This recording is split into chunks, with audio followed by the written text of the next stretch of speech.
Good evening, wanderers of the night. This is Petra, and I'm here to give a shout out to our newest subscribers and supporters of the show. Big shout out to everyone from Buzzsprout, William Tremblay, our longest standing supporter of the show. Also, thank you to Alyssa and LF, supporters from long ago before shout outs began. Thank you also to William Stevens, a new subscriber on Buzzsprout. And from Spotify, thank you sincerely, Mike H. Jett, for your review of the podcast.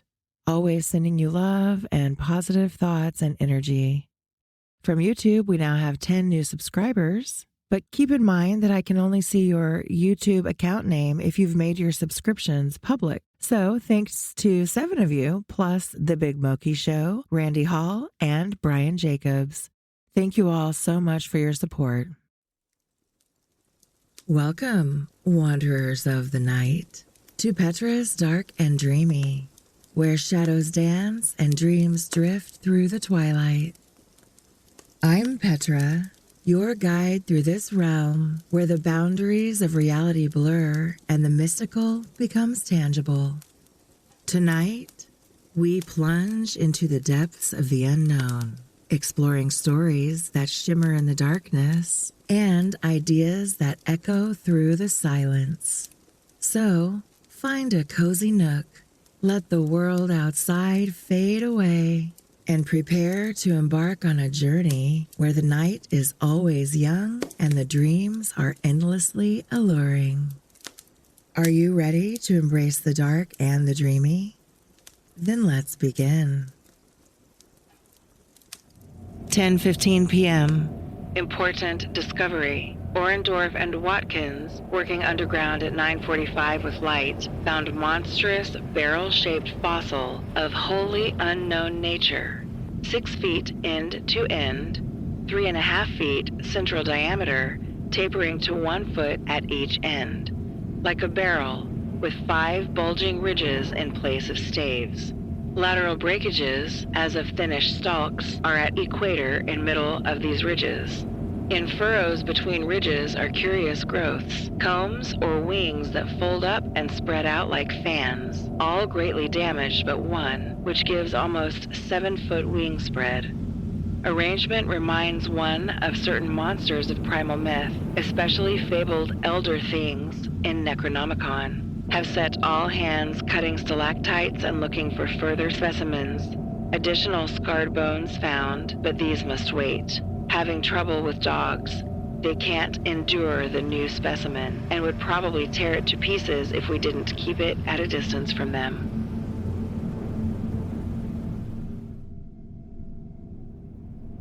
"11:30 p.m. Attention, Dyer, Pabodie, Douglas. Matter of highest, I might say transcendent, importance. Arkham must relay to Kingsport Head Station at once. Strange barrel growth is the archaean thing that left prints in rocks. Mills, Boudreaux, and Fowler discover cluster of 13 more at underground point, 40 feet from aperture. Mixed with curiously rounded and configured soapstone fragments smaller than one previously found. Star-shaped, but no marks of breakage except at some of the points. Of organic specimens, 8 apparently perfect with all appendages. Have brought all to surface, leading off dogs to distance. They cannot stand the things. Give close attention to description and repeat back for accuracy. Papers must get this right. Objects are 8 feet long all over. 6 foot, 5-ridged barrel torso, 3.5 feet central diameter, 1 foot end diameters. Dark gray, flexible, and infinitely tough. 7-foot membranous wings of same color, found folded, spread out of furrows between ridges. Wing framework tubular or glandular of lighter gray, with orifices at wingtips. Spread wings have serrated edge. Around equator, one at central apex of each of the 5 vertical, stave-like ridges, are 5 systems of light gray flexible arms or tentacles found tightly folded to torso, but expansible to maximum length over 3 feet. like arms of primitive crinoid.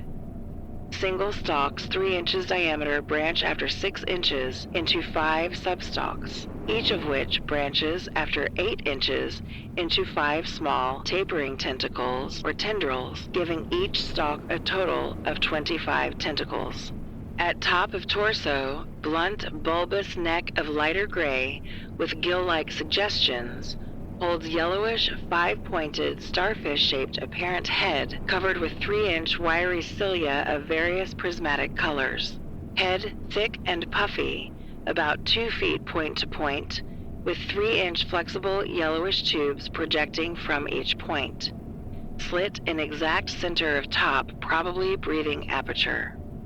At end of each tube is spherical expansion where yellowish membrane rolls back onto handling to reveal glassy, red-irised globe, evidently an eye. 5 slightly longer reddish tubes start from inner angles of starfish-shaped head and end in sac-like swellings of same color, which upon pressure open to bell-shaped orifices 2 inches maximum diameter and lined with sharp, white, tooth-like projections, probable mouths.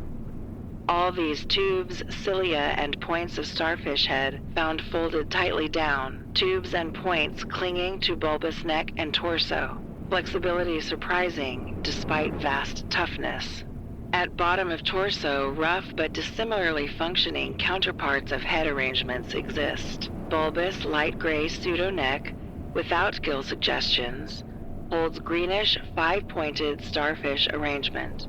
Tough, muscular arms, 4 feet long and tapering from 7 inches diameter at base to about 2.5 at point.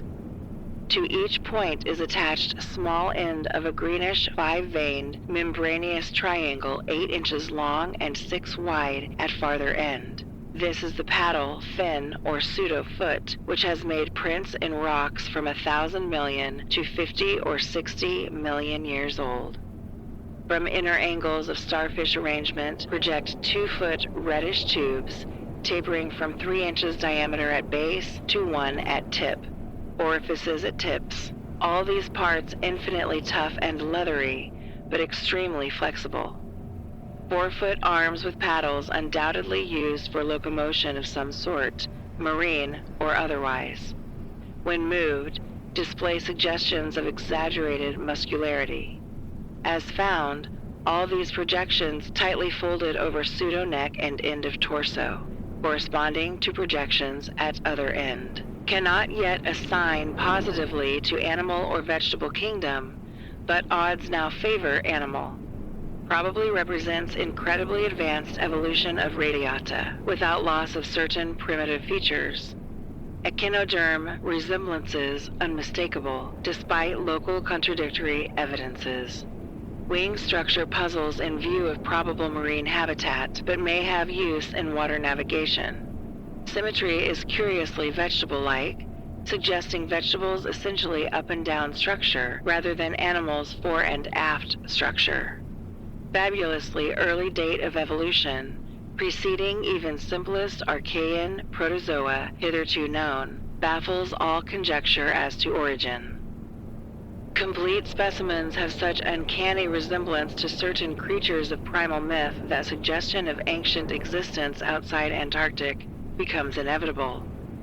Dyer and Peabody have read Necronomicon and seen Clark Ashton Smith's nightmare paintings based on text, and will understand when I speak of elder things supposed to have created all Earth life as jest or mistake.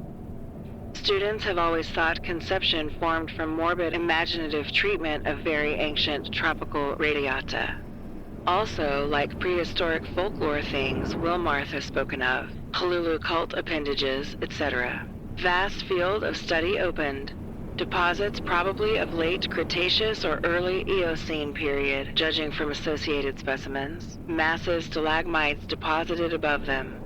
Hard work hewing out, but toughness prevented damage. State of preservation miraculous, evidently owing to limestone action. No more found so far, but will resume search later. Job now to get 14 huge specimens to camp without dogs, which bark furiously and can't be trusted near them. With 9 men, 3 left to guard the dogs, we ought to manage the 3 sledges fairly well, though wind is bad. Must establish plain communication with McMurdo Sound and begin shipping material. But I've got to dissect one of these things before we take any rest. Wish I had a real laboratory here. Dyer better kick himself for having tried to stop my westward trip. First, the world's greatest mountains, and then this. If this last isn't the high spot of the expedition, I don't know what is. We are made scientifically. Congrats, Pabodie, on the drill that opened up the cave. Now, will Arkham please repeat description? The sensations of Pabodie and myself at receipt of this report were almost beyond description, nor were our companions much behind us in enthusiasm. McTighe, who had hastily translated a few high spots as they came from the droning receiving set, wrote out the entire message from his shorthand version as soon as Lake's operator signed off. All appreciated the epic-making significance of the discovery, and I sent Lake congratulations as soon as the Arkham's operator had repeated back the descriptive parts as requested. And my example was followed by Sherman from his station at the McMurdo Sound supply cache, as well as by Captain Douglas of the Arkham. Later, as head of the expedition, I added some remarks to be relayed through the Arkham to the outside world. Of course, rest was an absurd thought amidst this excitement, and my only wish was to get to Lake's camp as quickly as I could. It disappointed me when he sent word that a rising mountain gale made early aerial travel impossible. But within an hour and a half, interest again rose to banish disappointment. Lake was sending more messages and told of the completely successful transportation of the 14 great specimens to the camp. It had been a hard pull, for the things were surprisingly heavy, but 9 men had accomplished it very neatly. Now some of the party were hurriedly building a snow corral at a safe distance from the camp, to which the dogs could be brought for greater convenience in feeding. The specimens were laid out on the hard snow near the camp, save for one on which Lake was making crude attempts at dissection. The dissection seemed to be a greater task than had been expected, for despite the heat of a gasoline stove and the newly raised laboratory tent, the deceptively flexible tissues of the chosen specimen, a powerful and intact one, lost nothing of their more than leathery toughness.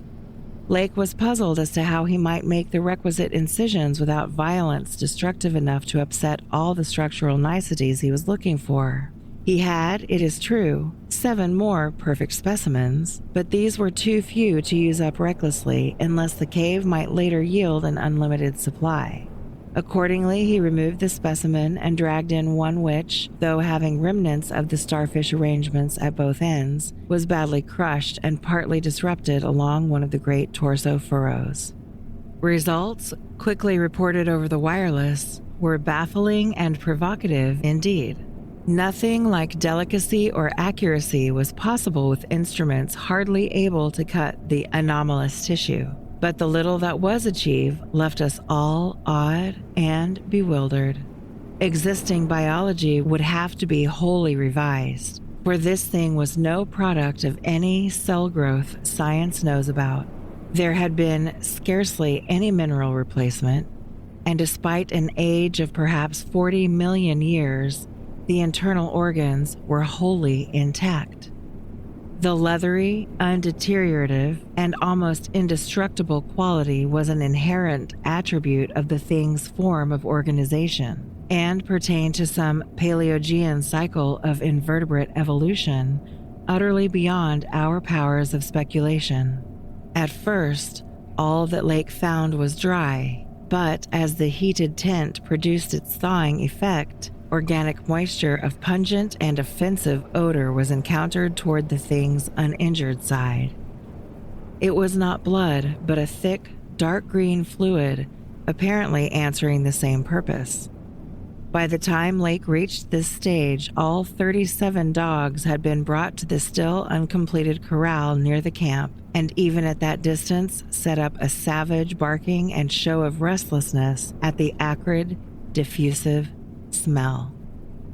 Far from helping to place the strange entity, this provisional dissection merely deepened its mystery. All guesses about its external members had been correct, and on the evidence of these one could hardly hesitate to call the thing animal. But the internal inspection brought up so many vegetable evidences that Lake was left hopelessly at sea. It had digestion and circulation, and eliminated waste matter through the reddish tubes of its starfish-shaped base.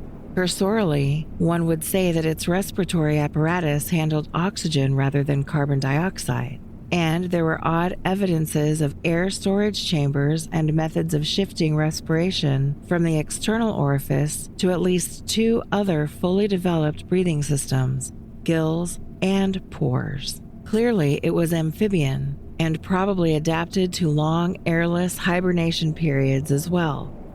Vocal organs seemed present in connection with the main respiratory system, but they presented anomalies beyond immediate solution. Articulate speech, in the sense of syllable utterance, seemed barely conceivable, but musical piping notes covering a wide range were highly probable. The muscular system was almost preternaturally developed. The nervous system was so complex and highly developed as to leave Lake aghast. Though excessively primitive and archaic in some respects, the thing had a set of ganglial centers and connectives arguing the very extremes of specialized development. Its 5-lobed brain was surprisingly advanced, and there were signs of a sensory equipment served in part through the wiry cilia of the head, involving factors alien to any other terrestrial organism. Probably it had more than 5 senses, so that its habits could not be predicted from any existing analogy. It must, Lake thought, have been a creature of keen sensitiveness and delicately differentiated functions in its primal world, much like the ants and bees of today.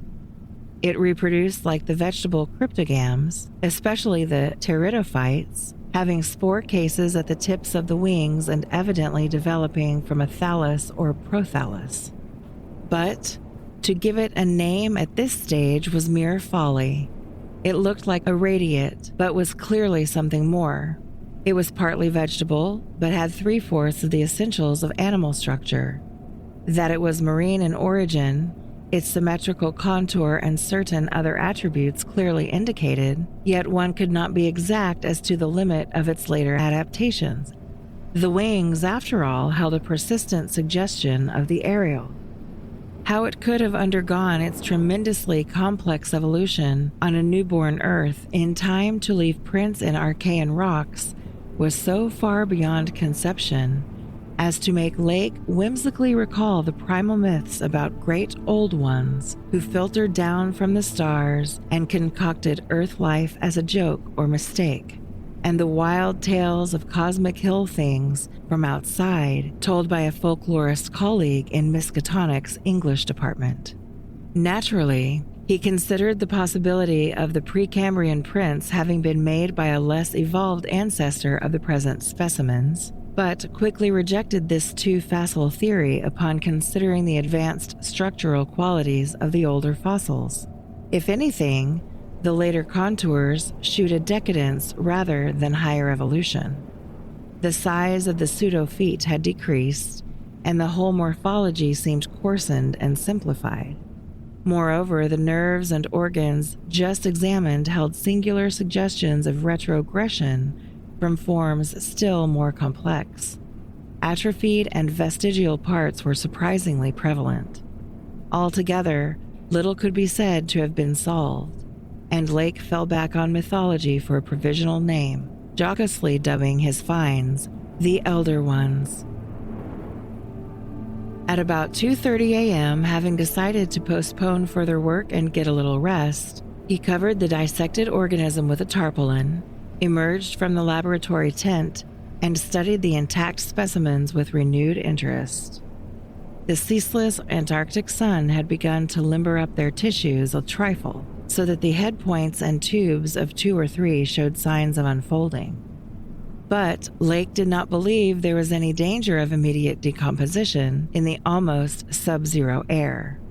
He did, however, move all the undissected specimens closer together and throw a spare tent over them in order to keep off the direct solar rays.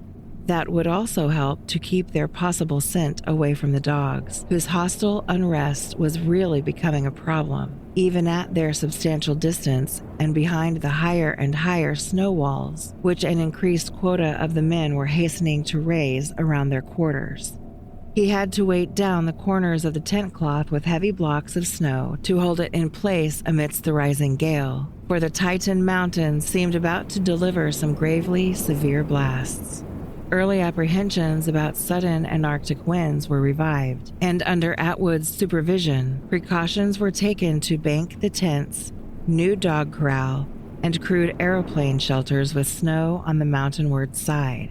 These latter shelters, begun with hard snow blocks during odd moments, were by no means as high as they should have been, and Lake finally detached all hands from other tasks to work on them.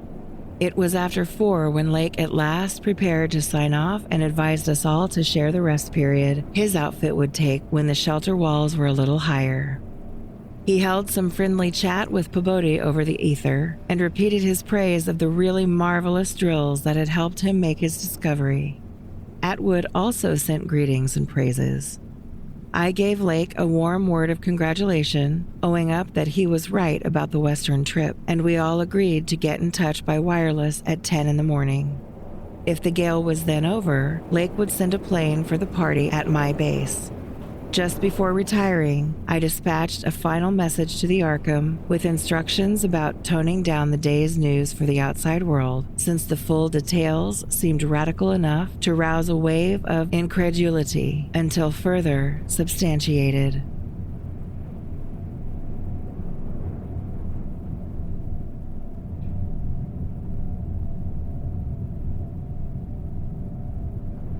Thank you for tuning in and listening to this episode.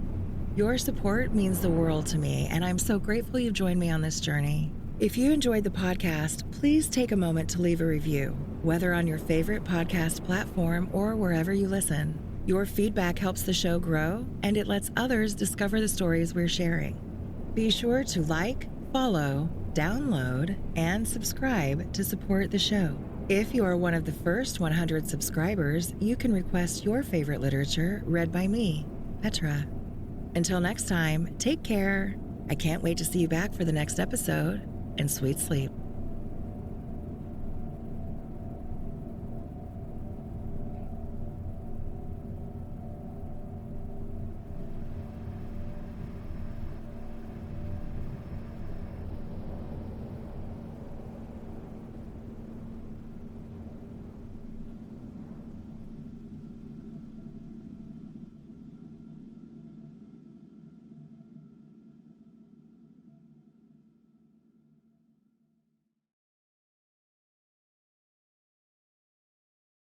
Hello, Wanderers of the Night. I have a quick challenge for you. I'm starting a listener referral challenge. All you have to do is get 3 friends to check out the podcast. That's it. In return, I'll be handing out shout-outs for you and each of your friends on upcoming episodes. Also, if you leave a review on Spotify, Apple Podcasts, or Amazon Music, share the show, or even just send in a message, I'll start mentioning listeners by name because honestly, you're what keeps the whole thing going. So let's spread the word and have some fun doing it.